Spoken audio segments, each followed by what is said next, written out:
With the NBA playoffs coming back, something we're going to be seeing a lot is every player's fresh new cut. But you know what else needs a fresh new cut?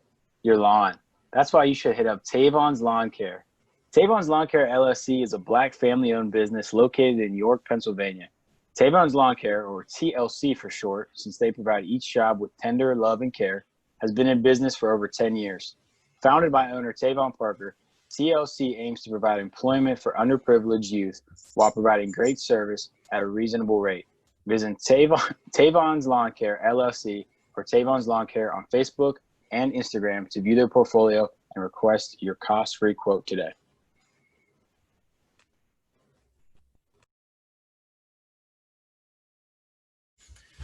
Welcome back, everybody. Thank you for tuning in to episode 18 of the All In podcast. I'm your co-host, Eli Cooper. I'm joined by my co-host, Mike Badzik. How's it going, brother? Going good, man. 18 episodes already. This is flying by, man. I'm excited about this one, though. Yeah. As you guys can see, if you're watching on YouTube, we have a special guest in the building joining us today. Guy from my hometown, York, PA. And former NFL player and offensive lineman and Division I football player, Richard Muldrow. My guy, how you doing? Doing good, man. Blessed to be here.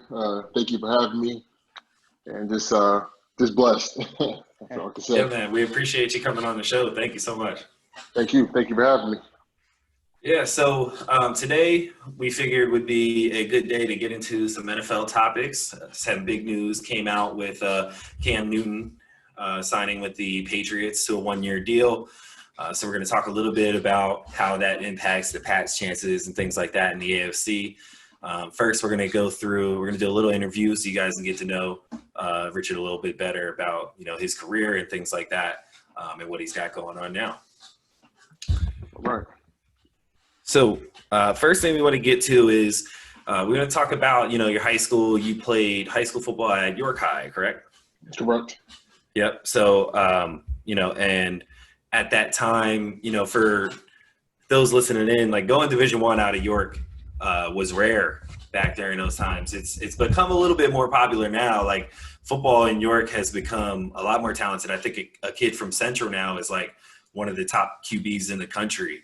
Or so it's evolved a lot, but it started back when you were in high school, and out of high school you committed to Rutgers University, and one of your teammates as well, Greg Gaskins, had committed to Pitt, and that was like huge news in our area back then because it was such a rare accomplishment. So talk a little bit about the struggles that it took just for you to get there. What kind of work ethic you had to put in and things like that. Yeah. Well, first and foremost, everybody has that goal and that mindset to go Division I, when you touch the football field. My story is a little bit different because when I first came up through the sport, basketball was my first love. You couldn't pull me off a basketball court. I devote a lot of my time and my effort to the court. I would say the life-changing moment for me was going to Penn State and meeting Joe Paterno. God rest his soul. That was my junior year of high school. And, it was just like, wow, this is what Division I football has to offer. Just going and getting that exposure, Beaver Stadium, all the people. And, for him to know who I was, that was a life-changing moment. So what I would say is it's when we were coming out, York County football had that reputation, of not being very strong and not having a lot of people come out of that area in a long time. Because even like before, it was a lot of good people that came out. So we had like Will Beatty in 04, Knowledge Timmons, but then, and there's plenty more that came out before that. But we set a trend. It was just putting in the work ethic. It took me until my junior year to really finally get it. I actually went to York Catholic before I played for York High. I went there for, from 7th to 10th grade. So that's a traditionally big basketball powerhouse school. So you can see that was embedded in your mind. But I guess what helped me too, man, being 6'7", over 300 pounds with a little bit pinch of athleticism. I mean, that helped me in my recruiting effort. But you got to work. I think that's where a lot of people get sidetracked is just the amount of work you got to put in just to get noticed. It's very, very, it can be stressful. But then at the end, it could be rewarding, and then it could be annoying. Because there was one point, the phones would just come, like when it's getting closer and closer to committing and signing day, the coaches were just calling and calling and calling and calling and calling. It got annoying after a while. But I would just say, just the process. Everything's a process. And I mean, I'll explain more as I go through my whole lineage of college sports, of football. It's a process. So the work ethic you got to put in is crazy. You know what I mean? And now, we're talking, 2005 to 2007? The game has changed so much now where they're starting to look at kids in like 7th and 8th grade. Yeah. You know what I mean? So it's just, you have to put in so much work. I know me, just being a big guy, having to eat a certain amount of calories, lift, run, get in shape. That was a lot harder for me back then, And, just having a support system. A lot of kids, don't have a support system. I was fortunate to have both my parents, pushing me. My mom was a former D1 athlete. My dad was a coach, football player. So that helped. But if a kid like me out of New York City, doesn't have both parents involved, it could be a little bit harder. Yeah. But it can also be helping too, because you have that push. Yeah. Yeah. So, and then you kind of talk about the process there, and it wasn't always maybe as you planned. So out of high school, you end up at Rutgers, and then you redshirt your freshman year there. And then the next 2 years maybe weren't exactly what you envisioned. Kind of talk about the experience at Rutgers, and then ultimately that led you to move on after that. Okay, so coming out of high school, I mean, you're the man. You feel like everything is on top, So, I mean, I was offered by Penn State, West Virginia. And remember, West Virginia back then, I mean, just up till recently, I think they're still doing well, was a powerhouse. Boston College was turning linemen out left and right. So when you're getting recruited and you're getting all these big time letters and everything, it kind of like, you got to get like that big head mindset. And my head's already big enough. So I would say, first of all, I'm going to say why I chose Rutgers, okay? And, the reason why I chose Rutgers was, I wanted to be a part of something that was starting to build a foundation, build a legacy, build a foundation. Rutgers was up and coming. They just had that really crazy year with Ray Rice and Brian Leonard when they beat Louisville on ESPN. That attracted me to go there. Also, if I was a regular student, where would I get the best overall college experience? The diversity of the campus, the closest to New York and Philly. That's why I went. So when I got there, first and foremost, you got to get broken in. You got to get humble. So I had to get my weight in check. Had to get in shape.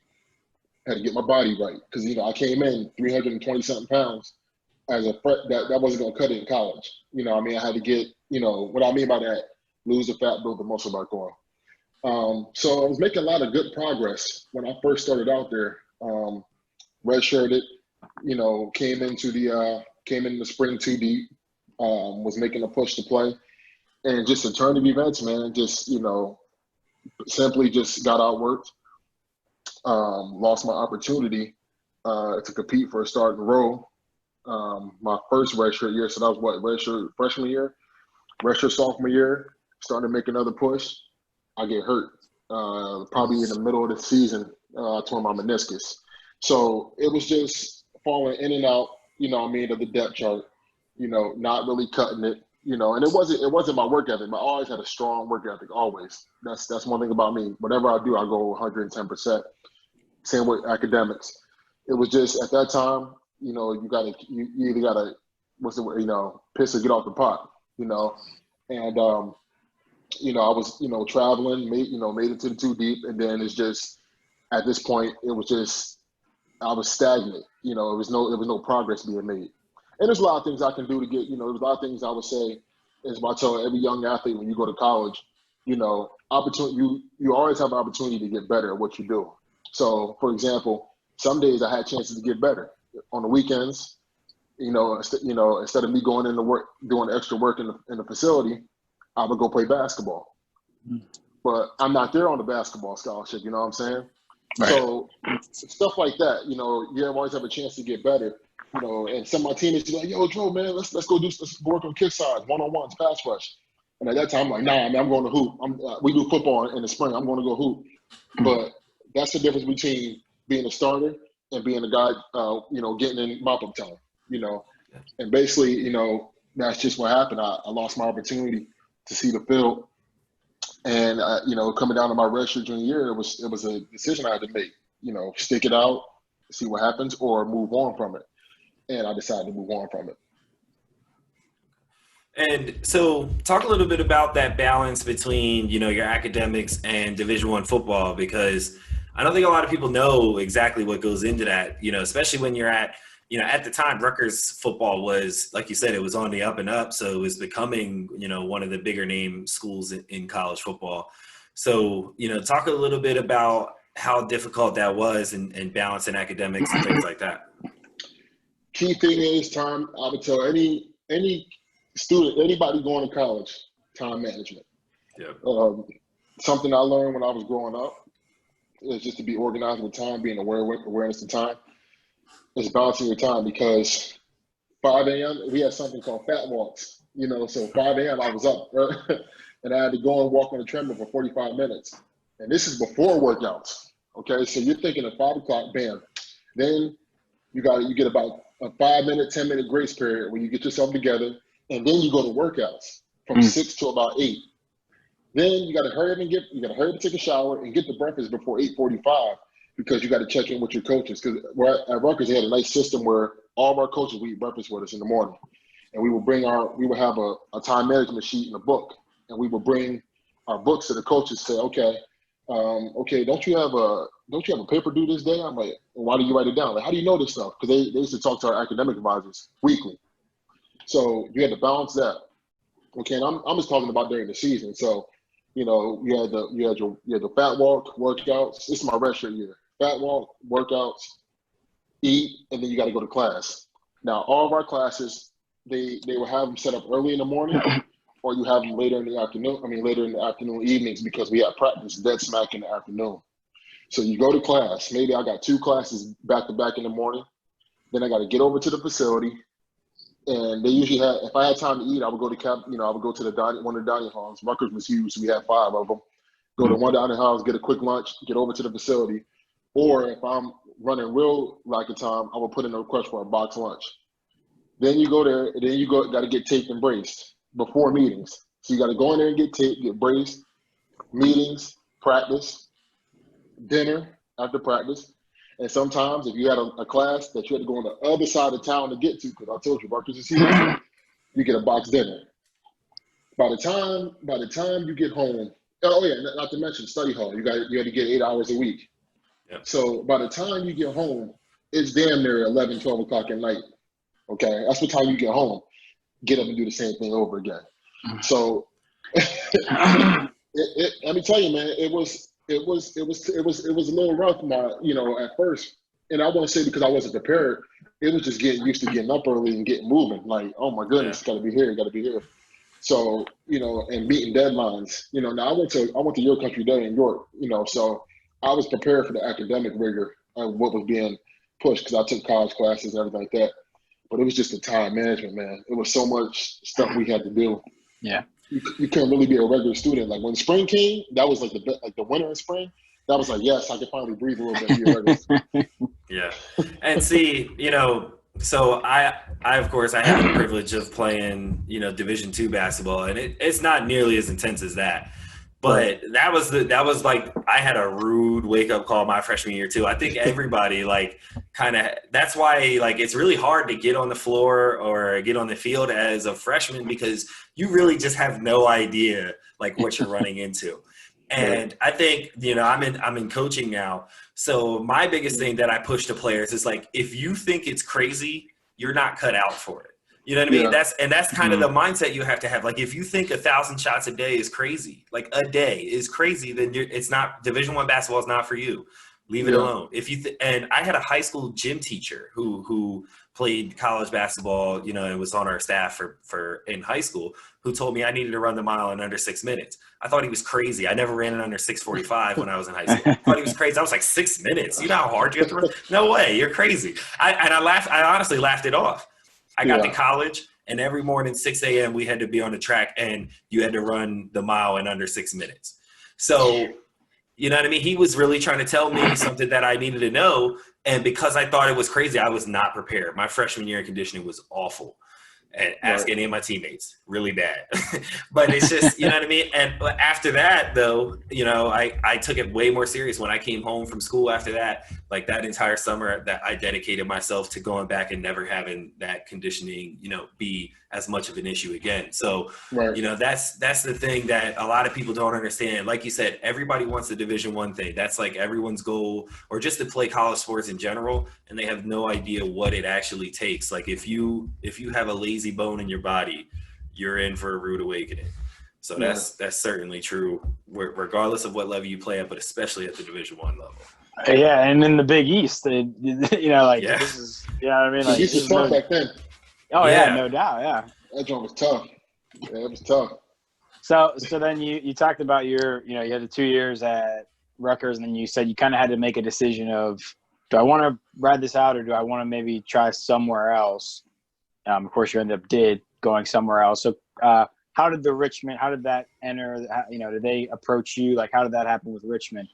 So this is before they didn't have a transfer portal. So it's crazy because let me tell you, it's humbling because you're like, man, you never think you're going to transfer out of a school. Like I never thought I was going to be transferred. I thought I was going to be playing on, you know, Big East, playing on the big stage. You know, I never thought. So at first it was hard to fathom. Like, damn, I'm really transferring. Like, now how do I feel about this? You know, I'm like, damn, I really didn't crack it. So I filled a long list of people who went D1 and didn't make it through. Okay, but I'll tell you, man, it was pretty much you put out a list of schools we wanted to transfer to. You know, and I put down like Temple. You know, because Temple, you know, they were up and coming program, but then my coach was saying like, hey man, you're only gonna have 1 year to play because you got to sit out a year when you transfer another Division I institution. Back then, I don't know how it is now. So what I did was I just basically put out a list, and I was looking at, okay, where am I going to get the one, best education, because that's number one, and two, you know, where I'm going to fulfill, you know, being able to play, you know, still at a higher stage. So I put in for like a lot of the CAA schools, the Big South, like the Appalachian states, places like that. And Richmond, I mean, I visited Richmond, I visited Liberty. Old Dominion was up and coming back then. And they actually ended up being really good when we played them. But they reached out, and Richmond, it was just a perfect opportunity, man. I went down there, you know, I'm going to school in the South, so it's like a culture shock a little bit. You know, just it's a lot different down there. As you can see what's going on modern day times. Monument Avenue is real. That's real. But long story short, I just felt at home down there. The coach was a brother named Latrell Scott. He said, look, man, we need linemen. I think they just came off a big playoff run. They had they didn't win that. It was a year after they won the national championship in 2008. That final year, I think they lost in the semifinals. He said, look, man, I'm losing. I think they were losing like three or four offensive linemen. So he said, I need lineman one. And he said, man, we just got this bad transfer from USC. So I'm like, USC quarterback. And I'm like, oh snap! I read up on Aaron Court, and I'm like, Aaron Court, man, he was starting after Sanchez and tore his leg up, and that's when Matt Buckley came in and took. He ended up transferring, but he was starting right after Sanchez graduated. So I'm like, all right. And I went on my visit down there. I met a brother named Martin Parker, who was an All-American at that time, who ended up going to play for the Giants with us. But you know, they brought me in, hosted me, and I sat with Aaron and talked. He was like, man, we need linemen. You know, and then I just fell in love with the campus, man. Small, private liberal arts school. Yeah. You would think it'd be like this big school, but the big school was VCU down the street. But it just felt at home. And you know, I was gonna have the opportunity to come right in and play. And I was having, you know, they play an ACC opponent every year, so we started off with Virginia. So I was like, hey, where do I sign, coach? You know, I'm willing to come down and play. So that's how I fell into Richmond, pretty much. and we're gonna talk. I do want to talk about your time at Richmond because obviously it was very successful. But so then, of course, you know, after Richmond, you got the Arena League and you have some NFL time. I'm sure that in high school and even when you got to Rutgers, you're thinking to yourself, I want to have a chance to go to the league, right? You probably, you know, even if you don't know for sure, you're thinking my goal is I want to play in the NFL. I want to do this. How was your confidence levels? You know, I'm sure coming out of high school, you said you're the man. You think I want to do this. And then at Rutgers, I'm sure it probably took a little bit of a hit. And then you transfer to Richmond, which, you know, as you said, up and coming. They had a lot of guys coming in.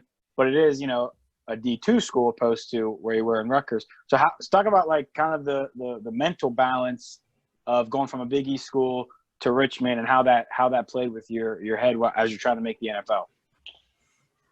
Kind of a loaded question. So no, that's not a great question. It's let me tell you, coming out of York, coming out where we're from, and, you know, and I know Eli can attest. You know, a lot of people have they have higher expectations for you than you have for yourself at times. So you feel a lot of pressure. Okay.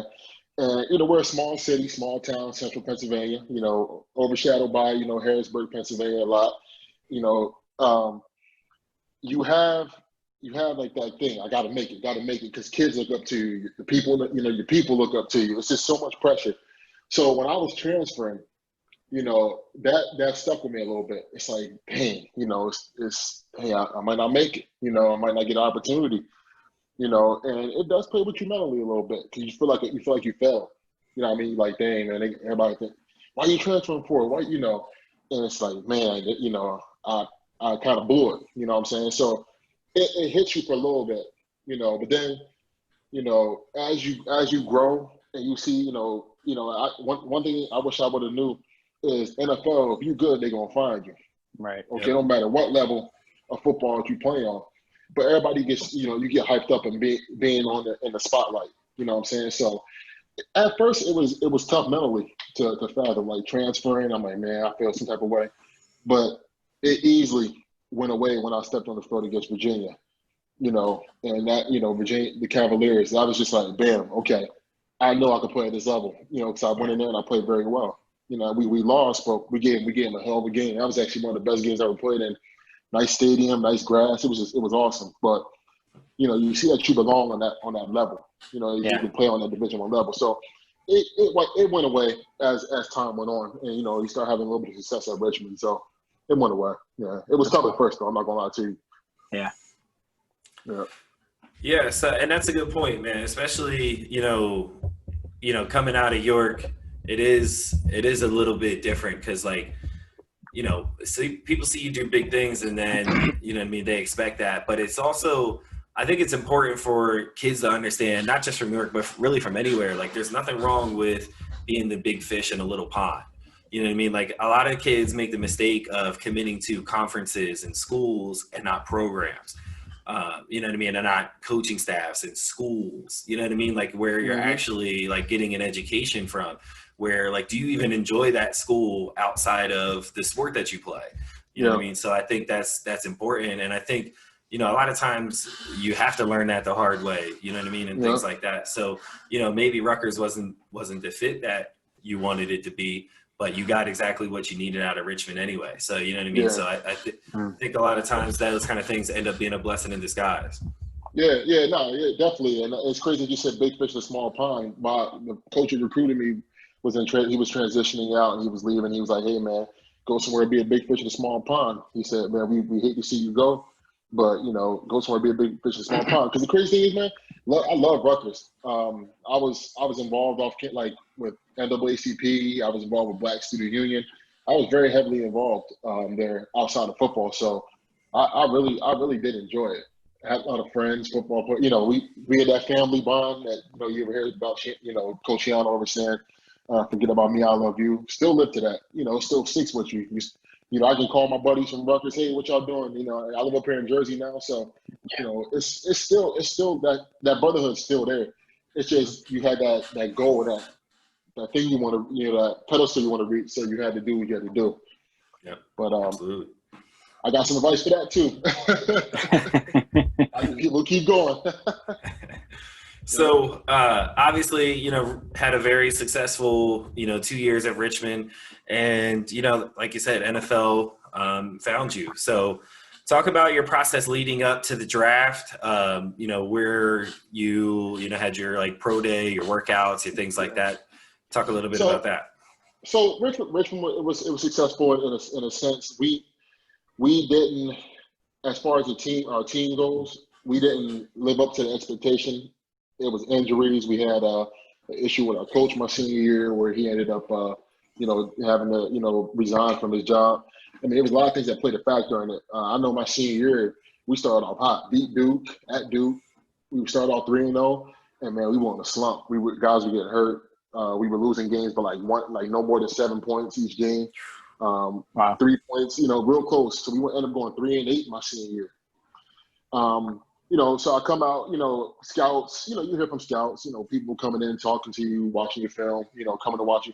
And it's crazy thing, man, when these scouts come, they look at everything you do, the way you stretch, the way you warm up, the way you walk, right. the way you talk. I mean, they're on you, like they're on you.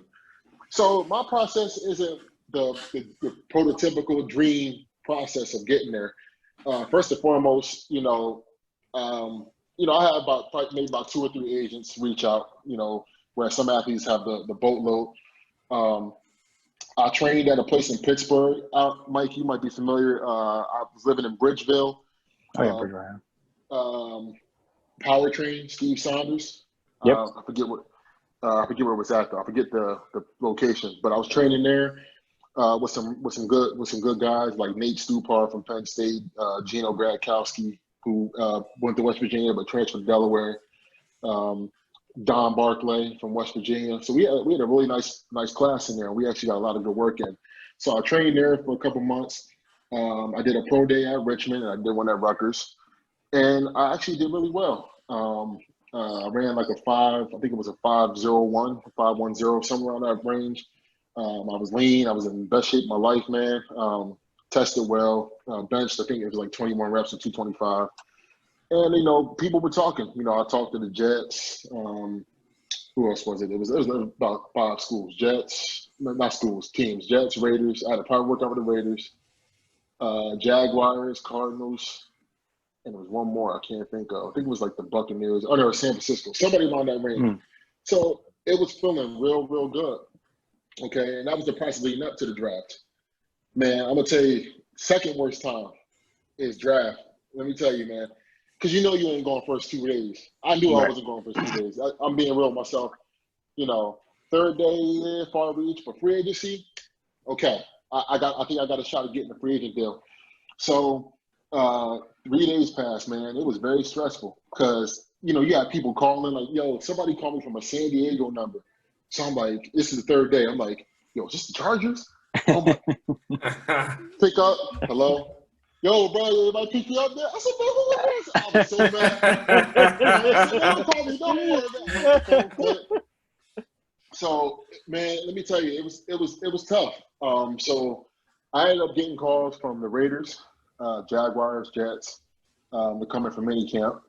And I said, well, more than likely somebody's going to sign me, So I said, I'm going to go that route and try out for 3 different teams. But I ended up only just going to one because I went to Oakland. Because I did a private workout leading up to the draft with Oakland. So I go to Oakland, and you get there, man. And this is how I wrote it. Let me tell you how I wrote the free agent lifestyle. Not even being a signed free agent. This is how real it is. They might have about 4 spots that they want to add to their active roster for the summer. Okay. You got about 30 to 40 people who are there on a trial basis for those 4 spots. Okay. Not to mention, you also got 4 guys who've been in the NFL who might have got cut or who might have been on practice squad trying to keep that spot. Okay. So you're competing not only with the other 40 guys for 4 spots, but there might be, like when I got there, one of my old former teammates from Rutgers was there. Ed Wayne, who played for the Bills, he was there. So I'm competing with guys who've been in the NFL for a lineman spot. Right. Not to mention the guys that they drafted, who they're going to put a lot more stock in and put the more, they got time to make mistakes and things like that. So me as an undrafted free agent, the minimum the minimum chance for error is like this. Okay, it's like this. And man, when you get there, I mean, the playbook's like this thick. All right. They tell you, boom. So you get in there, and they didn't have the iPads back then. You got the old school 3-ring binder with the plays in there. You need to know inside zone, outside zone, bam, bam, bam, bam, the calls, everything. And man, when you get in there, you got to spit information, bam, bam, bam. So it was just picking that up, and I did pretty fine with that. Competing, working hard. It's just when they say being in the right place at the right time, having the right opportunity at the right time, that's what it was. Ended up not getting signed. Okay. And that was, you know, at first I'm like, okay, I'm young, I got time, things are gonna happen. Man, it was just like a spiral effect. You know, teams calling, oh, we might bring you in. No, we're not gonna bring you in. You know, boom, boom. It was just like, wow, this is stressful. So I went out there for mini camp, and then I was at a funeral in York, and my agent called. He's like, "Yo, man, you gotta pack your bags tonight." What do you mean? He said, "Man, I just got off the phone with New England." I'm thinking like, okay, this is like right before camp, July. Okay. He said, "All right, they're gonna pay for you to fly, they're gonna fly you out. You know, they fly you. That was a nice thing. They flew you out everywhere, so you had the best seats. Everybody knew you were somebody because you sat up in the front row, or whatever." Right. But like you're in New England, so man, when you get to New England, I was trying out for the final lineman spot. It was between me and a kid from Oregon, okay, who had just got cut by, I forget who he got picked, Vikings. He was in the Vikings. He had just got cut by the Vikings. They read it out. They gave him a red-eye flight. He got in at 4 o'clock in the morning and went straight to the facility. We get there, man. It's like I can't even tell you, man. It's Gia. I mean, Kraft wasn't there. He probably was watching from a view, but everybody, like in the personnel department, scouting department, was there. The offensive line coach is giving you the workout, and they're just. I mean, it's like they're watching you do everything: stretch, run, and the workout was hard as hell. I mean, it was an hour of just pure grinding. I mean, and you know, you're trying to make it. So man, I'm trying to get in front of my man from Oregon. Right. Try to jump in front of the line. You know, I'm trying to stick out like a sore thumb. You know. Then the worst part about it is waiting for the decision. Okay, waiting for the decision. We go get a physical. I sat in the Patriots locker room for 2 hours, waiting to see what's going on, who they going to sign, and I didn't realize how real it was, and I'll explain later because I went through I was like going through a transitional period because obviously I didn't get signed by New England. That was a bummer, man, because that was a nice place. Gillette Stadium, everything's right there. Gillette Stadium, everything's right there. I ended up going on like a 2-year hiatus. I was working at Target. I got a college degree. Working at the East York Target, stocking shelves. Oh, wow. Yeah, people telling me I got to move with more urgency because I felt like I said I don't belong here, but I'm trying to get to the next level. So I'm going to do whatever it takes. I got to work out and stuff. I'm gonna get up in the morning, go stock these shelves, make this $200 check a week or bi-weekly, and keep it moving. So let me rewind that. After New England, I got a call from Canada. Now that was a dope experience. I went out to Calgary. I was out there for 6 weeks, filling in for somebody who was because they have like the American Canadian rule. Okay, so I was filling a roster spot for the American who just got hurt. I mean, as soon as he was recovered, I was back in America. That's how cutthroat it was. And it was, you know, you ask what's the reason? Numbers. That's all they can tell you. They can't tell you about your play. They can't tell you about your practice effort. Nothing. Numbers. It's a numbers thing. You got to have a certain amount of Canadians on the roster, a certain amount of Americans. So after that, man, I went into like a funk a little bit. Like my grandma just passed. I was trying to figure out what the hell am I going to do. So I went and I got a job at Target. NFL, nobody was really calling, so I get a call to go play arena football down in New Orleans. And New Orleans, as far as the football, like the team, horrible. Like we had a lot of talented guys from LSU, former NFL players. I mean, we had some talented people, but we couldn't mesh together as a team with the coaching staff and the players. But the experience just living in New Orleans was awesome. Yeah. You know what I mean? I never trade that for the world, man. I live down there. You know, Bourbon Street is everything you cracked it to be. I got the experience party going. But, you know, it was just one of them things, man. You know, I had success and I would get an opportunity. I actually ended up coming home and taking a teaching job, a substitute teaching job at Helen Thaxton in York. And I got a call to go to the Redskins during the season. Again, man, you get there, it's crazy. You get there, there's 3 guys who've been in the NFL already that you're competing with to get a spot on that roster in the middle of the season. Okay, so there's no room for error. You got to do something that sticks out. You know what I mean? But I was always like, man, every time I go somewhere, I'm running the guys who've been in the NFL, and I'm trying to outwork them, outplay them.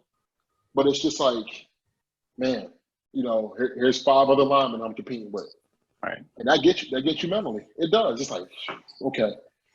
So, if I keep going, I'm just gonna keep going. Yeah, go ahead. That was 2015. That was 2014, 2015. So I went back to Arena, played another year in New Orleans, and it was very, very quiet. My coach from Arena's like, hey, the Titans are gonna come watch you play. The Saints, nothing. Come back home. My grandma passed on Illinois. I went to Illinois for about a month. Come back, I take a substitute teaching job in York City schools at Ferguson K8. So can you imagine me working day to day with kindergartners to 8th graders? So at that point, man, I was starting to make the transition out of football. Like I was just like, you know what, it's not really working, in my favor. But I still continue to train. So 2016, April, Carolina Panthers want to bring me in for minicamp, and that was my final straw. So I went to Carolina and, did an interview. They had a video feature showing me blocking the sled, doing drills. Feeling good, man. Like, is this my break? They didn't take me. I can only play left tackle. Guy they took can play 3 positions. He could play guard, center, and tackle from Cal, and he was a rookie. So here I am, a 27-year-old, pretty much 27-year-old rookie. You gonna take a 27-year-old rookie, or you gonna take a 20, 21, 22-year-old rookie? And I can honestly say I never fulfilled my dream of playing in the NFL because I got close. I put a helmet on. You come to the locker, you see your name on the back of the jersey. You got gear in there galore. You got you feel it, and I never fulfilled that goal of making it as a player. So when I say that walk, and my girlfriend, who's my fiance now, big ups to her because without her, man, I was a wreck. That walk in Charlotte Douglas Airport was the longest walk of my life from when they dropped me off. First of all, they dropped you off in class. They dropped you off in a nice big Yukon Denali XL. it was full of guys who were trying to get to the league game, man. And I'm just sitting around some of the guys who got cut with me, and they're like, man, I don't know what I'm gonna do, man. I don't have a plan. Man, I don't know what I'm gonna do. Like it was depressing. And man, it was a long, long, long walk from there to the gate, man.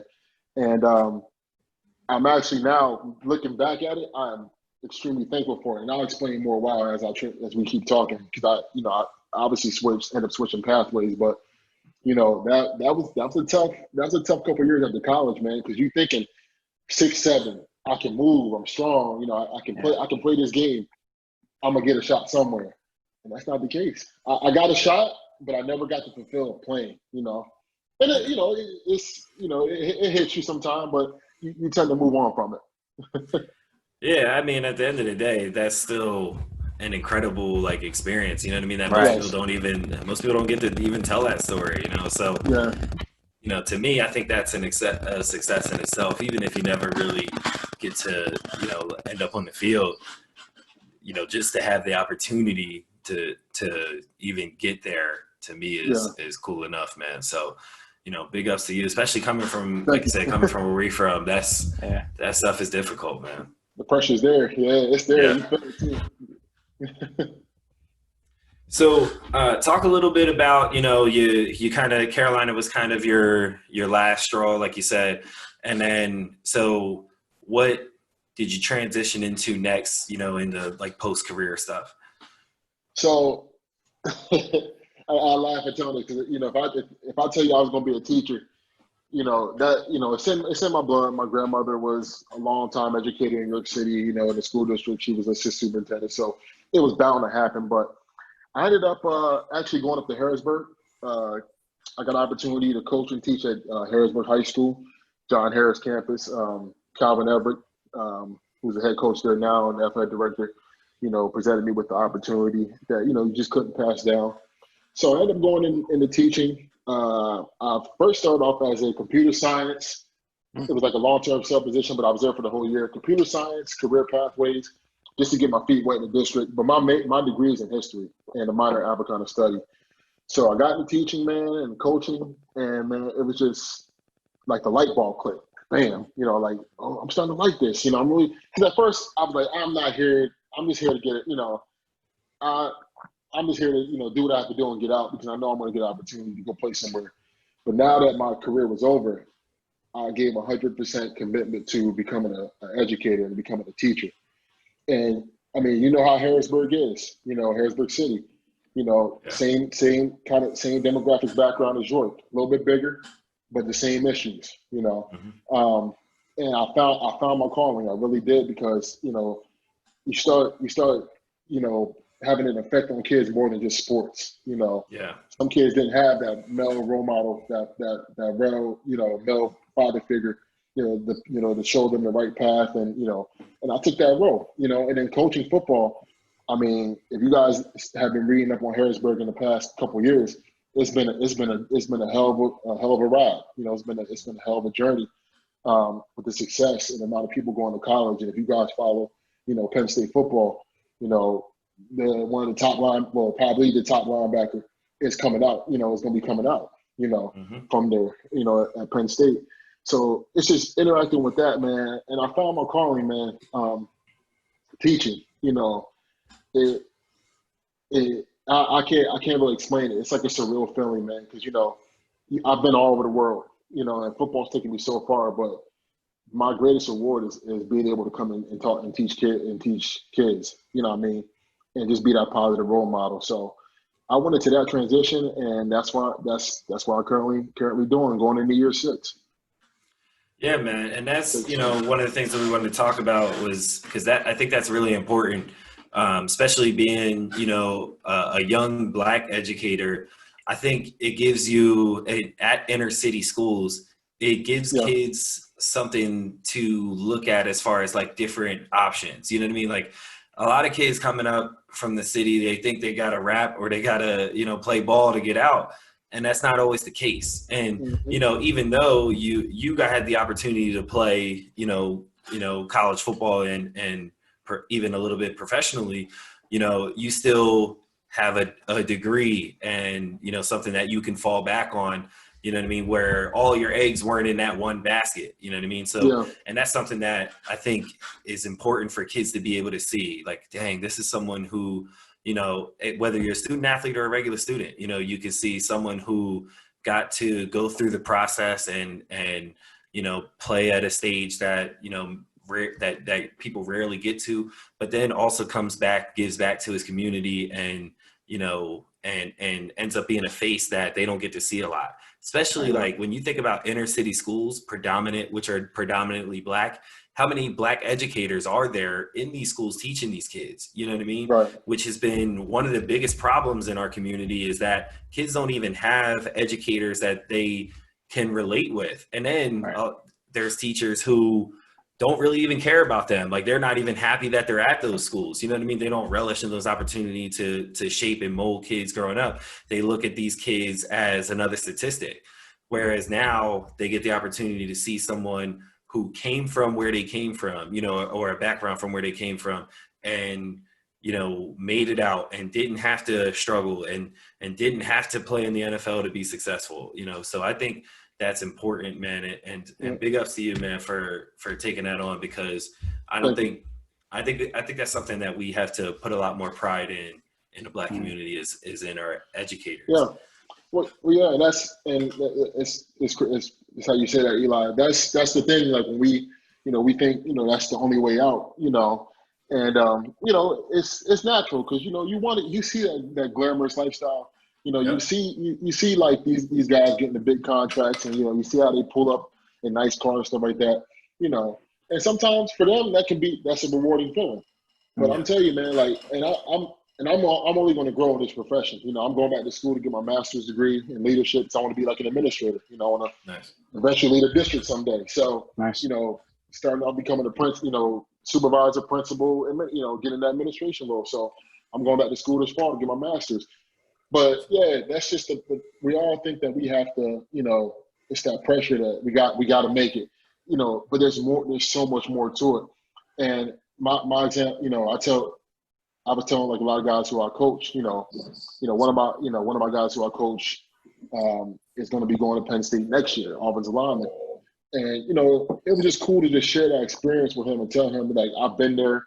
I know exactly what they're looking for. I know what they're looking at. But just telling them, telling all the players, in my position group and who I taught, the more, you got to stay woke. You got to take your academics serious, because just like that, an injury, a missed opportunity, it can be taken from you just like that. I said, here I am, 6'7". Now, I taught, I'm big at, I taught him, Eli, 6'7", and and I got all this size on me, and I'm sitting here talking in front of y'all, and I'm not out blocking with Cam Newton. You know what I mean? And I said, but my purpose is not for football. Be on the field. My role, my purpose isn't there. It took me a long time to realize that. And once I got over that, I said, I have a greater cause. Maybe, no, I'm not playing, but I'm preparing the next future NFL star.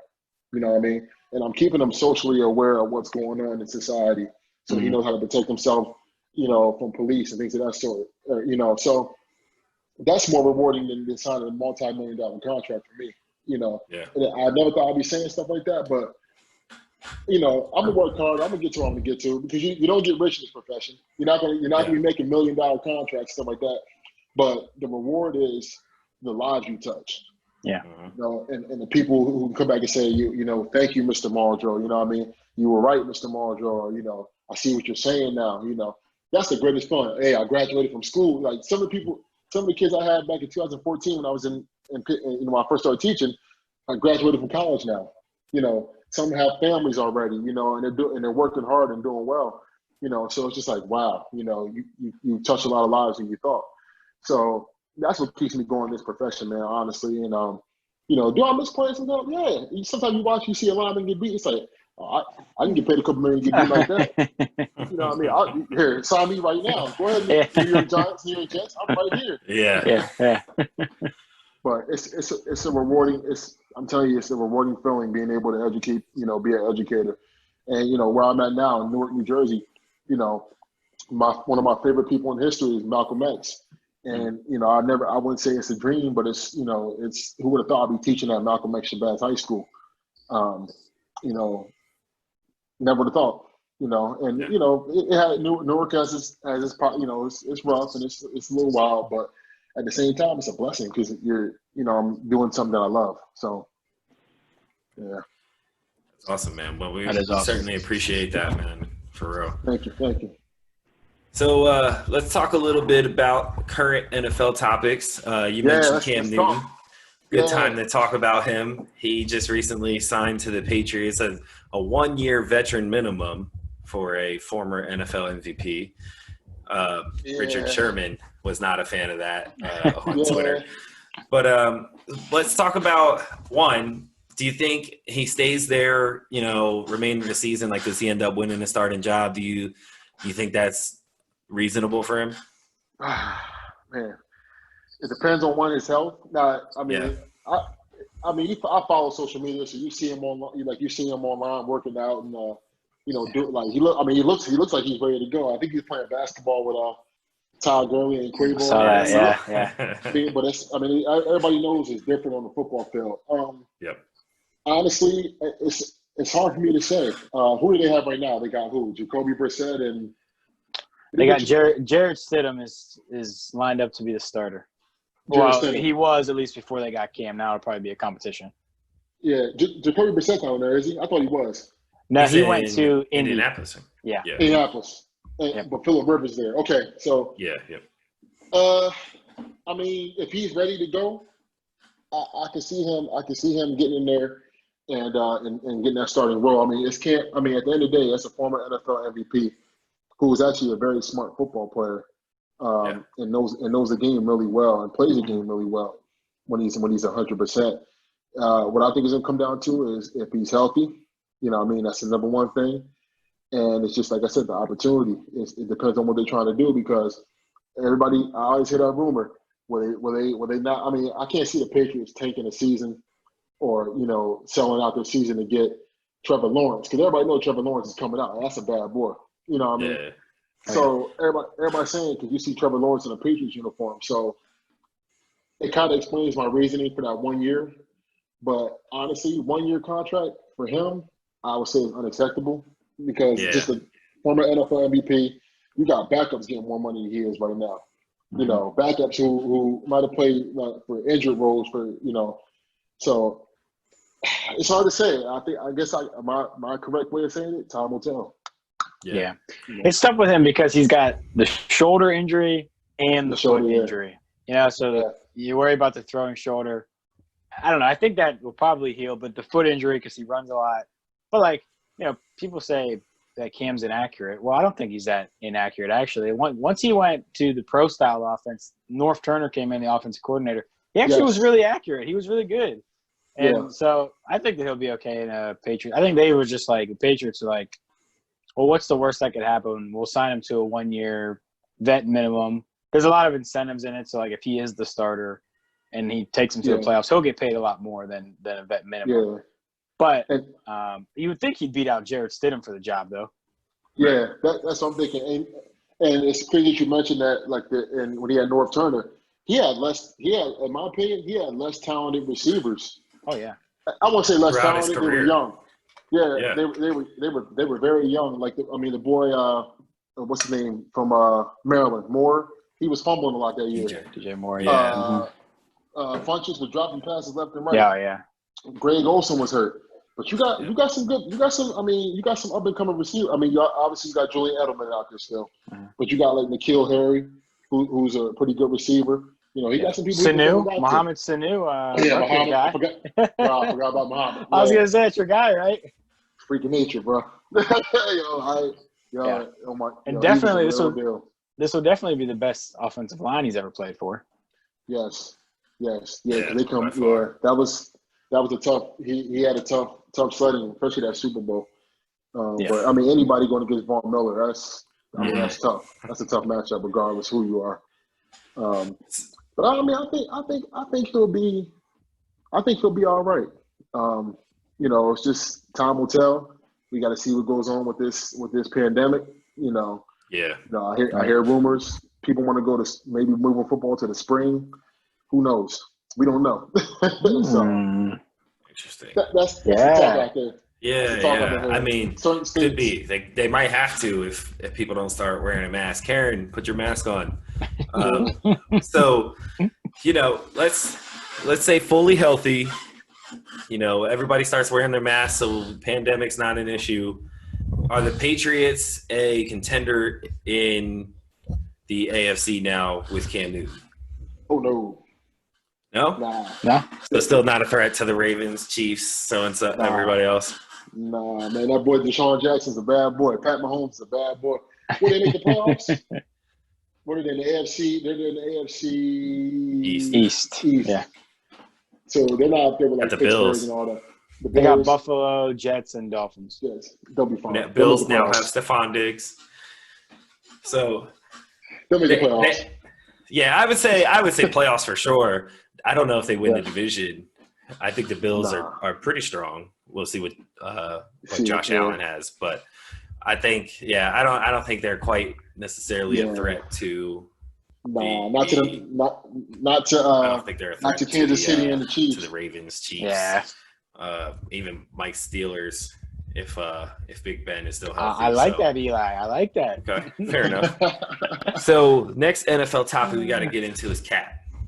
So, and I think it's hilarious that we're now looking at Kaepernick as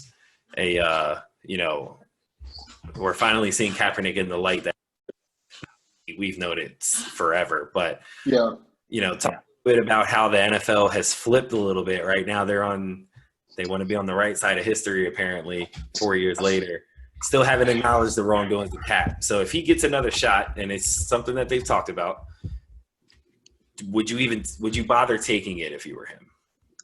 If I were him personally, no, I would not take it. And I think I made a post on Facebook about this. Cap is right where he needs to be. Now, what I mean by that is he's been bringing it to our attention since 2016, of the injustice and inequality of people of color in the United States. It's been going on for 400 years. Okay. If I'm Cap and I get opportunity, because they could have given him opportunity all for 4 years now. Okay. And that workout he had was, I don't care what nobody say, that workout was that was like a publicity thing. Not for Cap, but like the NFL saying, we're making an effort to give him opportunity. But at the end of the day, they didn't, because they wanted him to work out at a facility. He didn't want to work out, or what was it? He wanted the cameras there, and they didn't want cameras there. I think that's what it was. Yeah. They didn't want cameras there. That way, when he looked great, they could say, well, he didn't look good, so we didn't sign him. There it is. Thank you, Mike. And if I'm him, there's no need for him to go back and play football. He's had that big deal with Nike. He's making a major impact on a philanthropy level and a social movement level that I think he's covered. Now, what I think they should do is probably give him a role like somewhere in that front office, okay? And not in the front office, in the headquarters, in the NFL. Right. Like some type of opportunity, in the NFL like front office type deal. But as far as playing, I wouldn't go back, because it was plenty of opportunities. He was still doing pretty well, And he wasn't, and the thing is, he wasn't disrespecting. That's when people come, the issue is they're saying, oh, you're disrespecting the flag. He wasn't disrespecting the flag. He was kneeling for what is going on right now as we speak, and that's the injustice and the brutality of the police on people of color. And we're starting to see all these cases now come up. George Floyd, that was, the tip of the iceberg, but it's been going on for long. And it's not even, and the thing is, it's you obviously you're going to point the finger at the white police officers, but then I've seen in certain places too, like in Baltimore, Freddie Gray, you had people of color taking part. Minnesota, the one officer was a person of color. So it's a whole, overall institutionalized thing that's going on with, with the police and the people of color right now. It's been going on for 400 years. You can't replace history. You can't. You can't replace what took place here for 400. Okay. Right. And that's the reason why he's doing what he's doing. And the thing is, a lot of people in the NFL, players included, didn't support his cause either. You had a lot of guys in there that were still standing for the flag, saying, "Oh, Cap is maybe being a distraction," And now they all realize, like, man, we should have took a more proactive stance on this. Because at the end of the day, and there's a book out, and I haven't read it yet, but I've read like reviews about it. $40 Million Slave. It makes a lot of sense, because a lot of these guys didn't take action because they were worried about their status on the team, their contracts. They might get cut, because some of these owners, hey man, you're going to stand for the flag regardless. I don't care what the cause is. You're standing for the flag, and you're not going to play it. And that's what you're seeing. So some guys were seeing sellouts, and Cap was just what he was doing was giving us a preview of what was yet to come. And now it's like, I told you so. That image of him taking a knee is you see the connection now with the officer knee on George Floyd's neck. That's what he was trying to prove. He said, like Al Sharpton said in the eulogy, take your knee off our neck. Yeah. And that's what's been going on. Yeah, man. And that's really the crazy thing is, obviously Cap started this movement 4 years ago, at least in the NFL. Like people knew, most black people knew about this issue beforehand. He just brought it to everyone's attention 4 years ago with his stance and started a real conversation. And I guess, in a way, I guess he had to be the guy to fall on his sword and sacrifice his career, because obviously things have to get uglier before they get better. But, I think at the end of the day, 4 years later, we look back and the people who now side with the Black Lives Matter movement has doubled, according to like recent studies, which it's interesting, man, because and I've seen it myself just from people back that I went to school with. I went to Northeastern, which is still arguably one of the most racist areas in York. And it's like really subtle. Like the one of their principals in one of the middle schools or something like that called Black Lives Matter a leftist lie. So it's still an issue. But like I had kids that I grew up with who I'm trying to explain what he's doing to, who didn't understand it 4 years ago. And now I see them like posting stuff on Blackout Tuesday and like being allies. And I'm like, dude, like I tried to tell you this when he was trying to tell you it. And it's like, okay, you know, whatever, however long it took you, it's fine. You're here now. And that's cool. But it's like, it's just sad that when you look at it, like Cap had to lose everything for the last 4 years. Maybe not everything, because Nike kind of took care of him and things like that. And honestly, he's done much bigger work in the community not playing football than what he could have. But like, it's sad that we didn't get to see the rest of his prime because, you know, some racist NFL owners blackballed him. Simple as that. Yeah. And now they want to paint it that they're on our side. Like, I think you need to do more. Like you said, I think beyond playing. Put him in this, okay, you did this thing with Jay-Z. Like, replace Jay-Z with Colin Kaepernick. Like, Colin Kaepernick has way more knowledge on the subject of systemic oppression and can help the NFL do whatever they can to help it way better than what Jay-Z can. No disrespect to him. But, like, that's impactful change where they can kind of be like, okay, you know, we messed up. Here's what we can do to fix it. Can you help us fix it? You know what I mean? Yeah. And I think that's a great idea rather than him, you know, coming back and playing. Yep. Yeah, I was just gonna add, like, let's be real about the NFL here too. You know, them coming out now and saying we welcome Colin Kaepernick back. We understand his. Well, you didn't just figure it out. He told you 4 years ago what he was doing, but you know, 35% of the country supported the Black Lives Matter movement. And now 70% do. And now you look at the numbers and you say, okay, it's profitable for us to bring him back to be on the right side of history here because we see the trends in the society that are going that way. So that's why if I'm Kaepernick, I say, screw you guys, because I told you what I was doing. I told you what this was about. You didn't want to know back then. So don't tell me you know now, because, you know, now I think you're just pandering to what you see going on. And a lot of it has to do with the president. Obviously, you know, back in 2016, he came out very strongly against the Kaepernick. Now, you know, and now he kind of almost has the same tone the NFL does, where they asked him, you know, should Colin Kaepernick be back in the league? And he was like, well, yeah, if he's still good enough to be quarterback. Well, like, let's be honest. The question was never is he good enough to be a quarterback. I mean, you can question whether or not he was good enough to remain a starter after his last season. But there's no question that he would have been at least, at a minimum, one of the best backups in the league.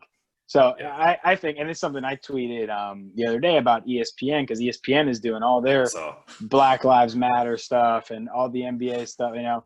But 4 years ago, the anchors and the sportscasters who put those messages out there, you silenced them. You silenced Jamil Hill. You silenced Michael Smith. But now you see which way the society is going, which is a good thing that people are changing their mind. But, you know, I'm much less lenient on a corporation as I am a person. A person, you know, an average citizen, you can see differing messages. If you're on Facebook, you might see a fake news, something that pushes you one way, or then you see something else, you push another way. If you're a corporation, you know, if you're worried about the dollar, you're looking at it from how many people are on this side, how many people are on this side, right? And then they're changing their view as it fits them financially. So that's why, like, I get annoyed with the even ESPN now, who's doing all that stuff, and the NFL, if they want Colin Kaepernick back. If I was Cap, I would tell them, you know, you had your chance. Now you're gonna have to go down in history as the league that blackballed me out of the league. Yeah, absolutely. Well said. Totally agree. Yeah, it's just, I mean, it's just, you look at the NFL and just being in there, just seeing it, man. I mean, there's a lot of stuff that meets the eye. Like, it's so appealing, man. You got the resources out of the world, but like at the end of the day, you got to play for somebody. You know what I mean? You're a form of entertainment. Your money, your name, your brand brings money to the league. You know what I mean? Yeah, you get paid for it. You know, certain guys get paid, but like at the end of the day, you know, when you want to stand up for something that you believe in, you know, your First Amendment right and your rights that the Constitution says that you have. Even though I read it, you know, the Constitution, I think, wasn't written for people of color. And that's just my thoughts, you know, being a historian and studying history. But it's in the print. You know, it's in the National Archive. But when you see that and you see these owners and the way they're responding, it's just kind of like feeling like, well, what am I to you? Am I like a slave? Am I a form of entertainment? You mean to tell me I have these rights and I can't exercise these rights? And I'm not even disrespecting, because you had plenty of people in the military that said, I'm siding with Kaepernick. Right. Yeah. He's not just, I'm siding with him. You know, you had people coming from doing tours in Iraq and all them places like that saying, hey, man, we agree with everything he's doing, you know. So he's not disrespecting the flag. He's more so kneeling for a cause.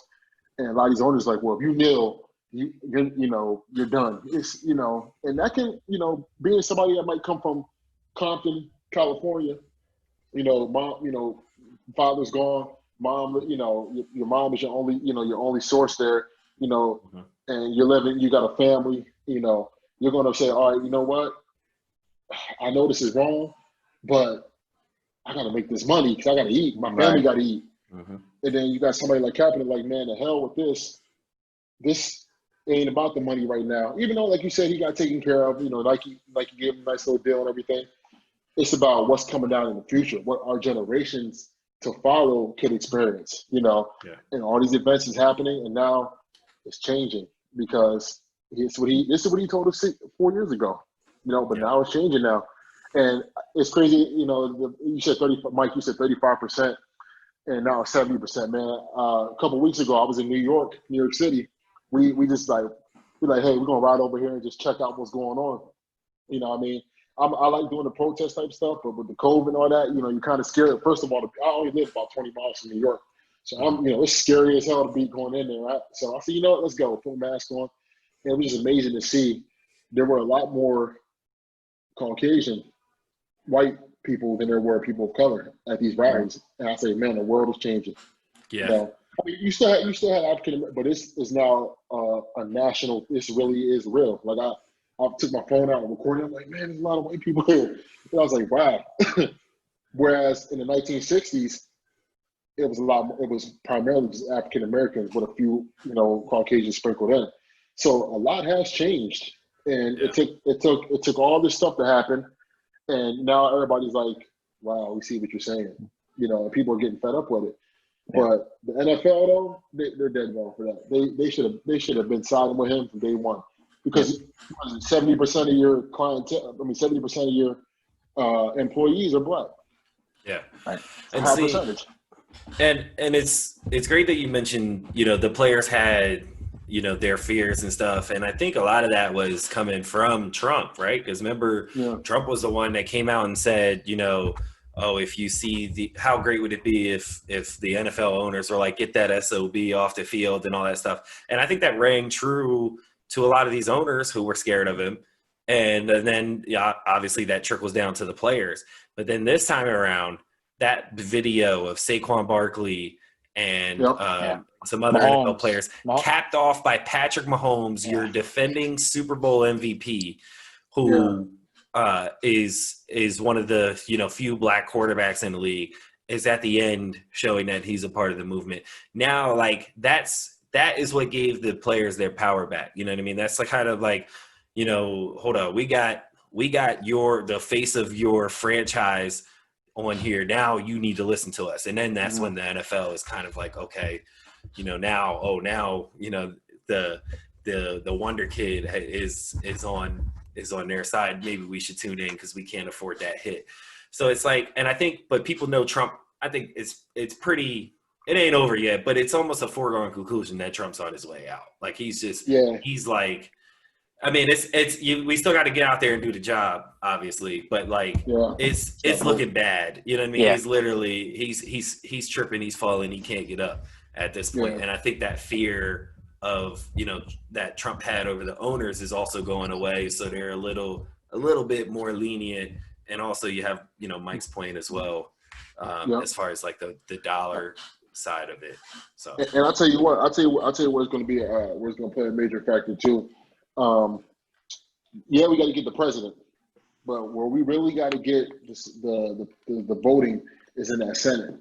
That's where we gotta make the change, because you see the Senate, Now you are starting to see a lot of people say, especially with this like the pandemic really exposing the ugly side of Trump and and company. Yeah. And some of the stuff he was getting on TV saying like inject yourself with bleach and you'd be like, I always joke. I said, my fiance said his hair looks like a cotton candy machine. When it's I want to go on TV and see if I can pull his hair off and see if it's real and see if it's a piece right here in the middle. Yeah. But I think we really got it, because even when Obama was in office, I mean, Obama didn't have the support from the Senate. Them senators in there, like what's my man's name? Not Mike McCarthy. Mitch McConnell. Mitch McConnell, yeah. He got to go. He's the Grim Reaper. He's the Grim Reaper, yeah. He is the Grim Reaper. Like, you look at the history of the United States, and like this brings you back to Richmond. You drive down Monument Avenue. That's what it's called. Man, the first thing you greeted by is a statue of Robert E. Lee, and it's huge. I mean, it's huge. That thing is huge. I think they took it down. Then you got like Stonewall Jackson, Jefferson Davis. So you're talking about the capital of the Confederacy, okay? And that's in the heart of Richmond, the capital of Virginia. So just imagine, and they're saying, well, we can't remove history. It's part of our heritage. No, if you study history, the Confederacy was against the Union. The Union was the United States. The Confederacy wanted to keep slavery and whatever their political views were, but the main thing was to keep servitude. Okay, and why celebrate and glorify the symbols, the rhetoric? All those soldiers, all those generals, Robert E. Lee, all of them had slaves. Okay, they all had slaves, and some of the Union, some of the Union had slaves too. I'm not going, but the Union, at least you have people in the Union who were fighting to end it. You know what I mean? Like it was wrong. It was not the right thing to do. Let's be done with it. And when you drive in Richmond, you feel it sometimes. You can, in certain parts, in certain pockets. I mean, it's for most part predominantly black. The city is predominantly black, but the surrounding areas is you see a lot more Caucasian. And some people don't know the war is over down there. Same when you go to like South Carolina, Myrtle Beach, and places like that. They got places like, there was a place called, I don't know, the last time I've been there was like 2011. They had a place called Tar Babies, and the picture of the baby was a pickaninny, and that was a real dark skinned baby in blackface, and it's called Tar Babies, and people are going there to eat. So wow, yeah, I want to think that they hopefully they changed the name by now. Yeah, that would make business sense. Look at Mississippi. Look at the Confederate flag. Like you go to any other country. Let's go to Germany, for example. You don't see nobody flying a Nazi flag. Okay. And the crazy thing with the swastika, the thing is that what I studied, the swastika was actually like a peaceful symbol at first. It ended up being, it was Hitler that changed the philosophy of the swastika. But if you look up the history of the swastika, it's not supposed to be a hatred symbol. But Hitler made it that way. So you go to Germany, ain't nowhere in Germany you see a swastika, unless it's in somebody's house, if they still believe in it, you don't see a Nazi flag. Whereas you come to America, hell, you come to York, PA, and you go out there in Manchester and Dover and places like that, and you got some jokers driving an old school Ford F-150 with the Confederate flag on the stickers in the back of the crazy on the back of the truck, and you see these signs: "The South shall rise again." Yeah. So what is that? If I'm somebody that sees "South shall rise again," the South shall rise again. What are you saying? Like the song Dixie, the land of Dixie. Look down south in Dixie. I wish I was in the land of cotton. That right there tells you the ideological view of that flag. Ain't nothing about Southern pride with that flag. Nothing. No. I mean, even if you look at you're a history guy. You look at the articles of Confederation, and you compare them to the Constitution. It's the exact same document. They just added, "We will never ban slavery." To say that the Civil War or the Confederate flag is about anything besides slavery is just a lie. Yeah. And honestly, I love when they use that excuse, Southern heritage. And then, like you said, I drive outside of my house for the last 18 years, and like half the time I will see at least one Confederate flag. And you're in a northern state, so it really and hardly any of your family's from there. But okay, we want to call it Southern heritage. The Confederacy lasted 5 years. There's no way that's not heritage. Like that, it was there. Lady Gaga's career has lasted longer than that. Like, come on, like, you know what I mean? Like, there's no way that that's a part of your heritage. It's just it's BS. It's a lame excuse, and people are like complaining about the monuments and like, oh well, you can't erase history. Oh well. I'm sorry, is taking down a statue erasing the history of what Robert E. Lee did and how wicked he was? No, we still know. We're just not idolizing him anymore with the statue. That's all. Like it doesn't mean, because the statue comes down, who was Robert E. Lee? No, that's not how it works. Like we still understand his role in history. We're now telling you how bad it was. That's what museums are for. Yeah, exactly. Like you could still go to a museum and learn about Robert E. Lee. They're still going to teach it to you in history class because it's important. Yeah. So it's not like it's lost. We're just not going to idolize him with a giant statue anymore and make black people kind of like, feel like this statue is like, no, don't forget you in the South. You know what I mean? Don't forget where you at. You that's know what it felt like, man. Yeah, and that's just it's just like, no. You know what I mean? Like take all of them down. Bring them all down. Because and not to mention, these are the same people that fly this flag who call themselves patriots. How can you call yourself these people were traitors? Why under the American flag should any of these traitors, they literally separated from the Union, they committed treason? Why are we idolizing them with statues? What country does that? Like you said, there's no Nazi flags. Those Hitler and his people were traitors. In Germany, they're ashamed of that stuff. You bring that stuff up, they're like, yeah, man, that was an awful time in our country's history. They all frown upon it. But we have like idiots and losers who claim to be patriots flying the Confederate flag, trying to make all these excuses for anything but it being basically you telling everyone that you're a racist. That's what it is. Yeah, and that's just the country we live in. Like you said, we have the freedom of speech. You have the freedom to do whatever you want to do. But like I said, don't and hear our president get up there and say that. Like he made a reference. He was like, "Yeah, I think he was talking about like the Black Lives Matter and people." This guy got up there and said, "Frederick Douglass." He said, "Yeah, there's a guy named Frederick Douglass who has done some really great things and continues to do great things." Bruh, Frederick Douglass has been there for over 100 years. So that tells you right there. He didn't even know who Frederick Douglass was. Right. Yeah, come on, man. Leave it alone. He didn't even know what Black Wall Street was. So it's stuff like that. But he remembered about the Confederacy and Robert E. Lee and and yes, like you said, Mike, we need to learn about stuff like that. Put it in the museums. Because if you study war strategy, you study war history, Robert E. Lee was a bad man as far as a general. I mean, I'm not going to take nothing away from him as far as a general. He was actually a really good, military leader, especially what he did prior to Civil War. But at the end of the day, he stood up for something and he supported something that took a person and made them less than what they were and made them subjective to the ideology. I say it's no long day. Made them suggestive to what America's view for them was. He was trying to keep that going. Yeah. At the end of the day, that's wrong.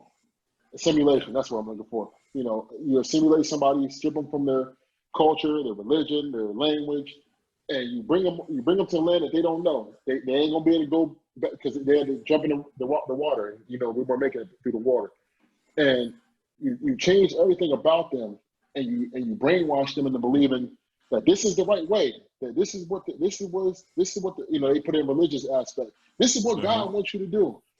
And you don't give them any credit for it. You know what I mean? Your way of credit is punishment and intimidation and maybe a few scraps, And it started from there, from 1619 all the way to 2020. Still goes on.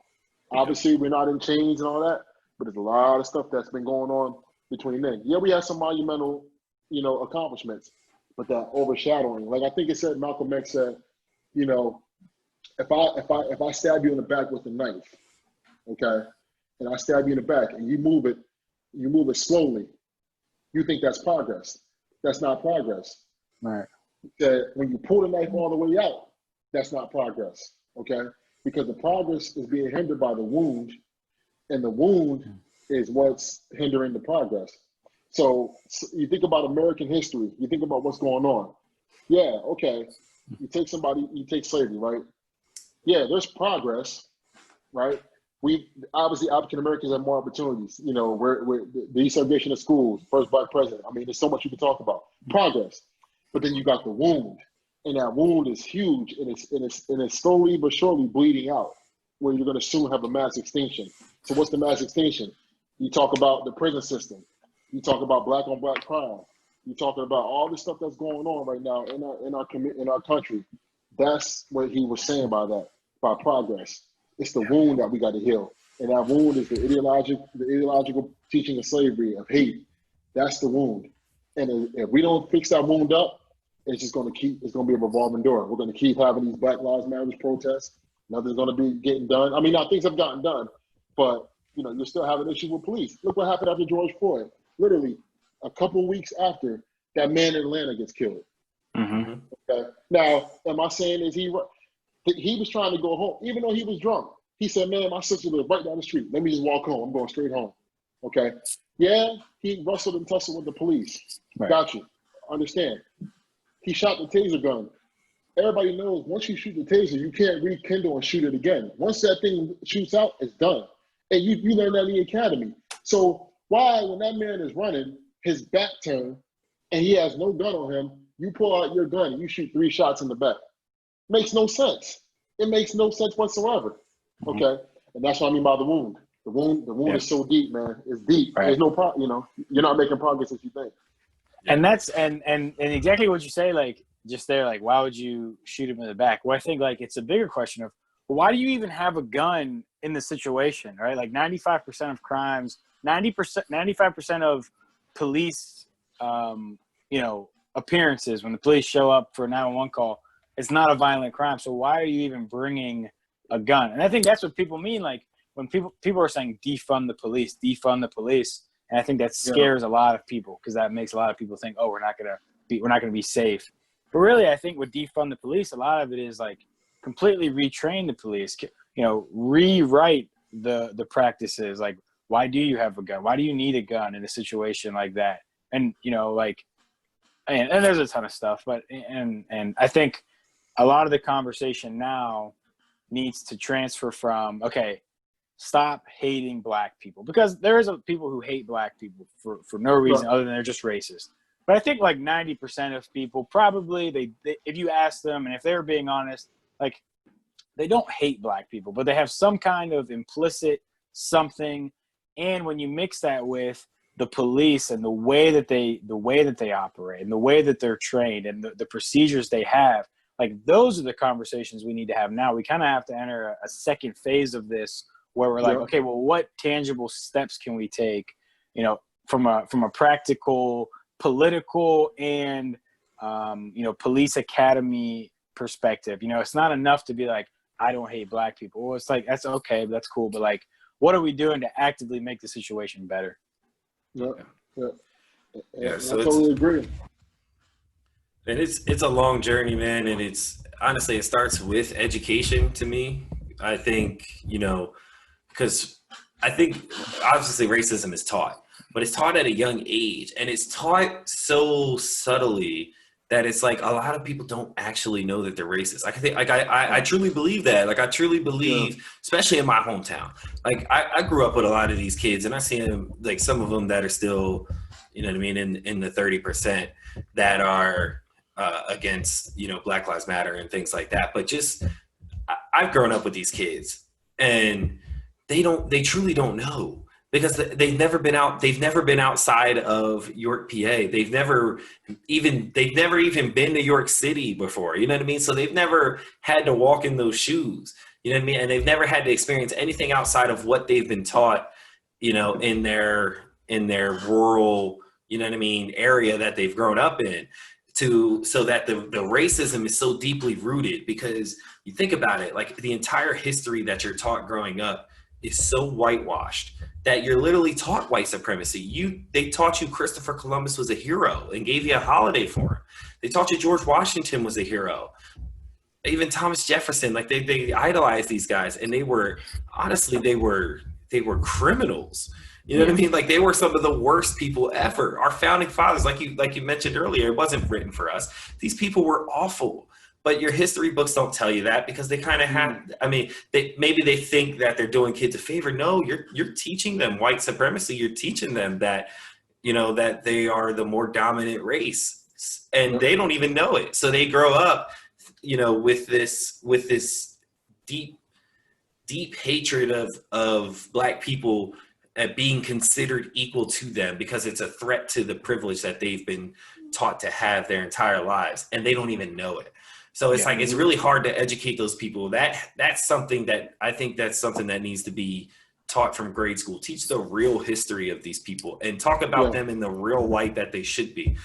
And I think that's when you will see monumental. And I think that's why our generation is kind of leading this movement, you know what I mean? Of younger people, because we got the internet, you know what I mean? We grew up with the internet. So like, okay, we learned this in school, but hold on, you know what I mean? Like now I got the opportunity to leave. I went to college, I got educated, and I'm like, hold on, this is different. You know what I mean? Or, now there's more Black fathers in their lives than it used to be, who teach them the real history of what happened and things like that. And then you get to educate you get that opportunity to educate your white friends now, because I went to a public white, most predominantly white high school. You know what I mean? And a lot of the kids that I grew up with now are allies to me. So, you know what I mean? So it's like, because they shared that experience with me, they got to know somebody who understands the plight. Now they understand it. And that's where that growth is going to happen, and you're going to have the people that stuck in their ways, of course, but, the conversation just needs to keep going, because the more we further it, you know what I mean, the better things eventually will get. But we also have to take the action steps, you know what I mean, to as far as voting and taking care of our money and things like that, to eradicate everything that's been done. And that's what I'm saying. Like, just, as a, representing the Black community as a people, we have to do better too. Everybody understands the oppression, 400 years, all that. We understand that stuff, but at the same time, people in the African-American community, people of color, Hispanic, you have to come together as a people too. Yes, oppression is real, especially this pandemic exposed me to a lot of things, just seeing what students are going through, but we definitely have to, find a way to improve as a people, take education serious. Don't look like, I sometimes look at when the new Jordans come out, for example, okay? And, some of my students, hey, I need you to get a notebook, make sure you have your book bag, pencil, pens, paper, whatever. Cool, okay? Put on the syllabus, all right? You come to class week 2, you still don't have your stuff. Where's it at? Oh, I can't get to the store. But I look down at your feet, and you got the brand new pair of J's on. You got the nice Gucci belt. You got the iPhone 11. I said, see, this is where we got to shift the focus. It's not about the materialistic things. The materialistic things are going to come. You're going to look, you're going to look good. I know you understand you want to go to school and be, handsome and wealthy, bad and bougie, All the drip. At the same time, you need to be dripped. You need to be dripped in your education, because at the end of the day, if you're not educated, if you don't understand education, if you don't learn from the past, then you're going to be swimming up creek in the future, because you don't have that common knowledge, that common sense, how to handle certain situations, because you were so worried about the drip, whereas you weren't applying yourself to the books and educating yourself, And yet, slavery has a traumatic experience on people of color still to this day. There's a systematic, traumatic experience. That's just naturally embedded in us, from years past. But at the same time, there's also been opportunities that we got to take advantage of. And education is definitely one. That's why I got into this field. I said, you know what? I might as well, give what God gave me, use my knowledge, and try to influence somebody, even if it's just one student. If I got one, I'm good. But obviously you want to please everybody and help everybody. But that's why I think we also got to get better too. As a people, is educating ourselves and, realizing that there's more to life. There's more to life than what's been presented. And also uniting. Everybody unite. That Black Lives Matter movement, it was nice to see, white people, Hispanic.